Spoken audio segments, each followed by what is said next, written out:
السلام عليكم ورحمة الله وبركاته. أهلا بيكم.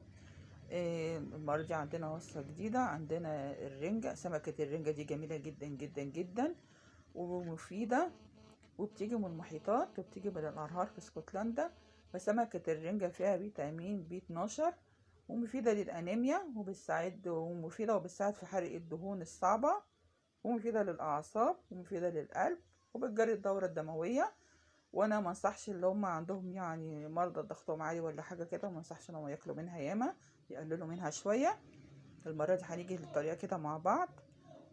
زي ما احنا شايفين كده، نجيب الشوايه ونشوي الرنجه فيها. بعد ما نجيب الرنجه نحط الرنجه نشويها، وبعد الرنجه ما تشوي معانا نشيلها مع بعض كده.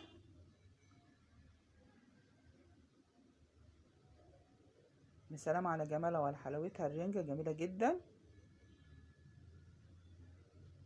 وفيها حديد كمان وحلوه. وبعد الحلوه الرنجه ما اتشوت نيجي خلينا زي ما احنا شايفين كده من الشوك واحده واحده، ونخلي بالنا من الشوك الرفيع، الشوك الرفيع اللي فيها نخليها واحده واحده كده.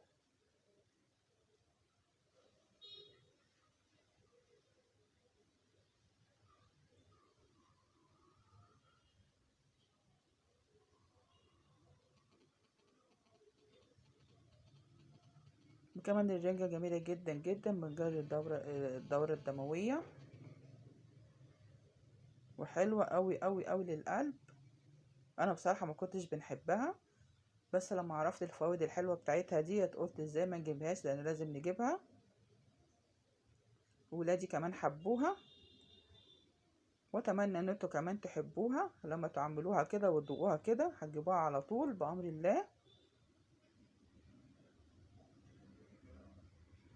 وبعدين نكونوا مجهزين الطماطم والبصل والفلفل وغسلينهم كويس زي ما احنا شايفين كده. وبعدين نجيب الفلفل نخرطه كده دواير. نكونوا خلاص خلينا الرنجة تماما، سمكة الرنجة تماما. نكون كده خلينا سمكة الرنجة تماما، وخرطنا الفلفل وخرطنا الطماطم ونحطهم على سمكة الرنجة. وبعد كده نقلب المكونات. بعد كده نمسك البصل برضو نخرطه ونحط عليها نفس المكونات، ونقلب المكونات على بعضها. طبعا احنا ما نحطش ملح علشان خاطر الرنجة اصلا فيها ملح. لو حبيتي تحطي يعني تزودي تحطي حاجة بسيطة جدا لو حبيتي يعني، انما انا شخصيا يعني انا ما بحطش عشان اصلا الرنجة فيها ملحها ياما.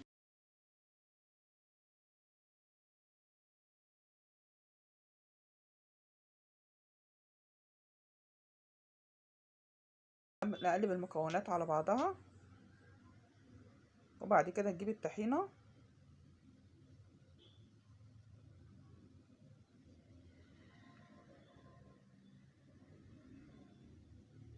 تحطي عليها طحينة وتقلبي،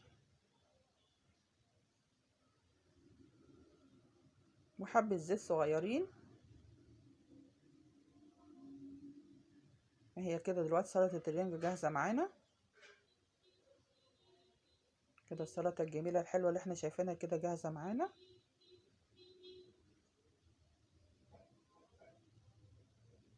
وبعدين نحطها في طبق التقديم.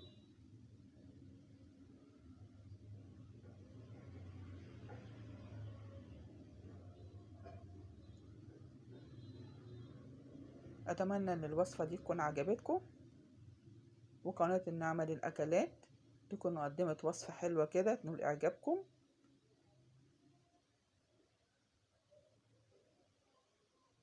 وأتمنى تشتركوا في القناة وتفعلوا الجرس عشان أي وصفة بأمر الله نعملها تنزل لكم أول ناس، ودي قناة جديدة. وأتمنى يا رب تنول إعجابكم الوصفة. والسلام عليكم ورحمة الله وبركاته، وبالهنا والشفا.